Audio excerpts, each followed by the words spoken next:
بیان کرتا ہوں جس سے آپ کو میلاد کی اہمیت پتہ چلے گی.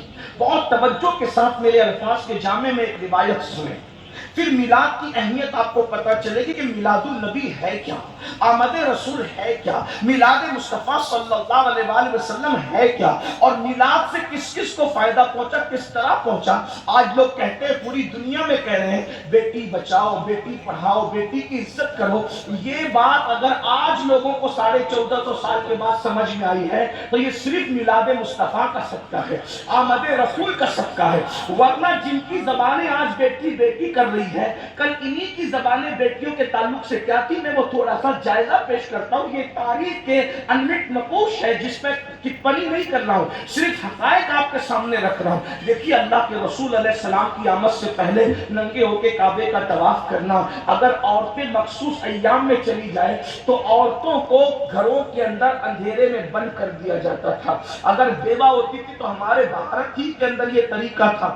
ثبوت ہے، میں کسی مذہب پہ ٹپنی نہیں کر رہا ہوں، حالات بتا رہا ہوں. حالات صرف آپ چیک کریں کیا حالات تھے. جب کوئی عورت بیوہ ہو جاتی تھی اس کا سر مونڈ دیا جاتا تھا، اس کے بالوں کو مونڈ کر کے اس کو جو ہے کمرے میں قید کر دیا جاتا تھا. وہ شادیوں میں نہیں جا سکتی تھی، وہ خوشی کی محفل میں نہیں جا سکتی تھی. اب سہاگن عورتیں اس کو صبح کے وقت دیکھتی تو اپنا چہرہ پھیر لیتی تھی. صبح کے وقت اگر عورتیں آنگن سے گزرتی بیوہ عورتیں تو وہاں پر پانی ڈالا جاتا تھا. یہ بیواؤں کے ساتھ، یعنی بیوہ کا شوہر کیا مر گیا اس کی زندگی موت سے بدتر کر دی جاتی تھی. پہلے تو جلا دی جاتی تھی شوہر کے ساتھ، اور اگر جو بچ بھی جاتی وہ اس طرح بدترین حالات میں زندگی گزارتی تھی کہ اس کو کہیں حق حاصل نہیں تھا. یہ دنیا کے حالات تھے. یونان کو دیکھیں، ہندوستان کو دیکھیں، عرب کو دیکھیں. لیکن اب آئیے تھوڑا سا میلاد پر توجہ کرتے ہیں. حضور علیہ السلام کی محنتیں بہت ہیں. آپ غور کیجیے گا، بات جو کچھ چلا رہے تھے چھوڑے چلانے ہیں، کیوں چلانے مجھے نہیں پتا، لیکن اگر ذکر رسول سے بڑی بھی کوئی چیز ان کے نزدیک ہے تو وہ بات کرتے ہیں. لیکن مجھے کوئی غصہ نہیں اس پر. بات آپ بہت اچھے سے سن رہے ہیں ماشاءاللہ. مسلم ٹولہ ویشالی والے اور گرد و نواح سے آنے والے، اللہ کو سب کو میلاد مصطفیٰ کا صدقہ دے. ممبر والوں کو بھی، زمین والوں کو بھی سب بڑی محبتیں دے رہے. لیکن آپ تھوڑا غور سے بات سنیں، کیونکہ یہ باتیں غور سے سننے کی، یہ تقریر نہیں ہے، کوئی خطاب نہیں ہے. یہ صرف جو ہے یہ کسی کے دل کا درد ہے جو آپ کے دلوں کے دروازے پہ کوئی منتقل کرنے آیا ہے. بس بات اتنی ہے اور بات کوئی نہیں ہے.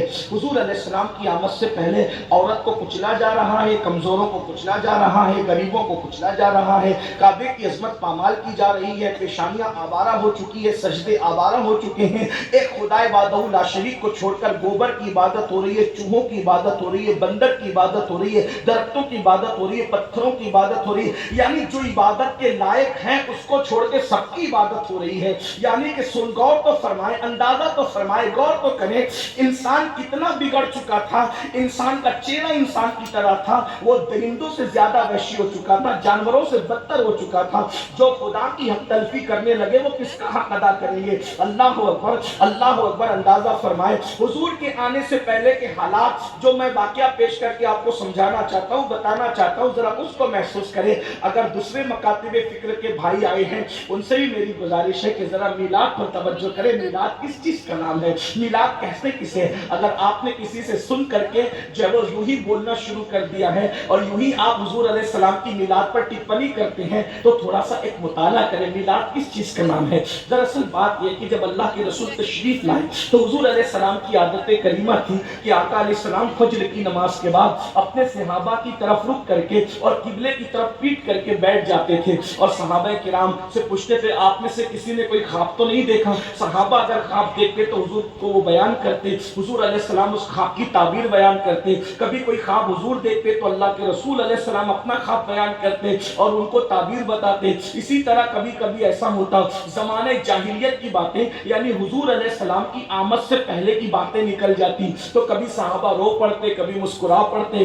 کبھی کبھی ایسا ہوتا کہ حضور فرماتے وہ زمانے جاہلیت کے فنا شاعر نے ایک شعر کہا تھا کسی کو یاد ہے تو سناؤ، اس کا شعر کیا تھا وہ سناؤ. یعنی حضور کی ایک محفل تھی جہاں رونا بھی تھا، جہاں مسکرانا بھی تھا، جہاں تبسم بھی تھا، جہاں تکلم بھی تھا. ایک محفل میں ساری انجمنیں سمٹ آتی تھی.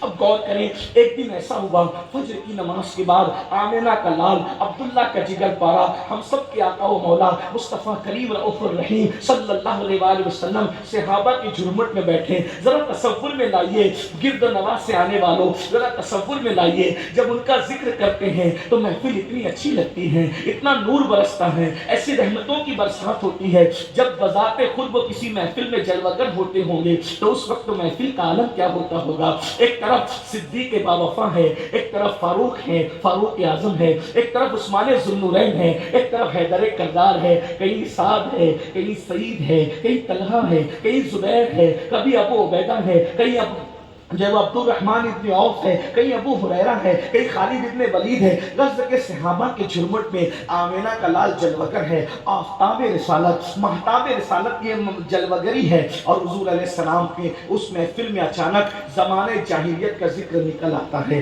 ایک صحابی جنہوں نے جاہلیت کے دور میں بھی ایک طویل عمر گزاری تھی اور وہ ایمان کی دولت حاصل کر چکے تھے، انہوں نے عرض کی یا رسول اللہ آپ تشریف لے آئے نا، بڑا احسان کیا ہم پر. حضور آپ آ گئے نا، بڑا احسان کیا ہم پر. آپ آئے ہیں تو عالم میں بہار آئی ہے، آپ آئے ہیں زمانے میں بہار آئی ہے. حضور آپ نہ آئے تھے ہم تو جانوروں سے بدترین زندگی گزار رہے تھے. حضور آپ نہ آئے تھے ہم تو جانوروں سے بھی غیر گزری زندگی گزار رہے تھے. آقا آپ آ گئے، خدا کا شکر ہے، بہت احسان ہے. یعنی میلاد کا گویا کہ وہ جلسہ ہو رہا تھا. جلسہ میلاد کی الگ الگ انداز ہے، جیسے جیسے حالات بدلتے گئے انداز بدلتے گئے. اب اس سے بڑی میلاد کی محفل کیا ہوگی؟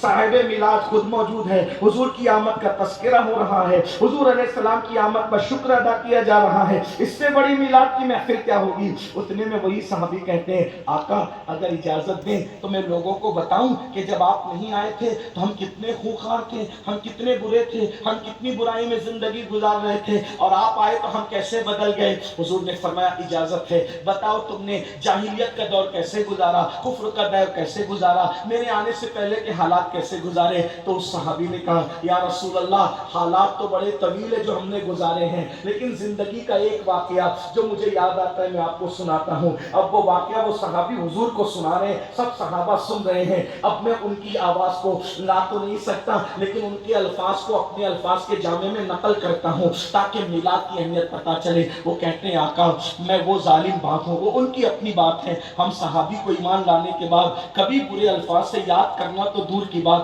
کبھی اس کا تصور نہیں کر سکتے، لیکن صرف بیک گراؤنڈ سمجھ میں آ جائے، صحابی کے جذبات سمجھ میں آئے. آدمی اپنے بارے میں جو چاہے کہے، ہم نہیں کہہ سکتے. ہر صحابی تو ہمارا آقا ہے، ہمارا مولا ہے. ہزاروں غوث و قطب اور ابدال کسی صحابی کے قدموں کے مرتبے کو نہیں پہنچ سکتے. بس یہی بات ہے، اس لیے ہمارے صحابی کا احترام کرتے ہیں. ان کے بارے میں ہلکی بات سوچنا، ہلکی بات کرنا ہمارا مسلک ہی نہیں ہے. جیسے ہم ہر نبی کی تعظیم کرتے ہیں، ہر صحابی کی تعظیم کرتے ہیں، ہر اہل بیت کی تعظیم کرتے ہیں، ہر ولی کی تعظیم کرتے ہیں. بھائیو ہمارا مسلک ہی مکمل ادب ہے.